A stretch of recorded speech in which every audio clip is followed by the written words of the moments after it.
क्या नाम है आपका? खड़े जा दो। क्या नाम है? मुकद्दिसा सहर। अच्छा, मैं आपसे सवाल नंबर 3 मशकी बयाज में से पूछ रहा हूँ। झूठ कौन बोल रहा है? अलिफ है झिंगर, मुझे 5 पैर हैं। झिंगुर झूठ बोल रहा है क्योंकि उसके 5 पैर नहीं बल्कि 6 पैर होते हैं। 5 नहीं बल्कि 6 पैर होते हैं। बे है मुर्गी, मेरी उंगलियां जिल्द के जरिए जुड़ी हुई हैं। मुर्गी सच बोल रही है क्योंकि उसके उंगलियां जल से चिपकी हुई है। अच्छा, जीम नागफनी, मेरा मोटा और हरा हिस्सा पत्ता है। नाक झल्ली झूठ बोल रही है क्योंकि उसकी नाक की पत्ती हरा और मोटा नहीं होता है कि बल्कि उसका तना होता है। बल्कि उसका तना हरा और मोटा होता है। वेरी गुड, बोलो।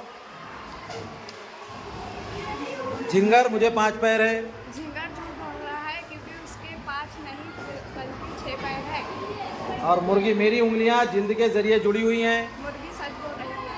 सच बोल रही है। Very good. जीम नागफनी, मेरा मोटा और हरा हिस्सा पत्ता है।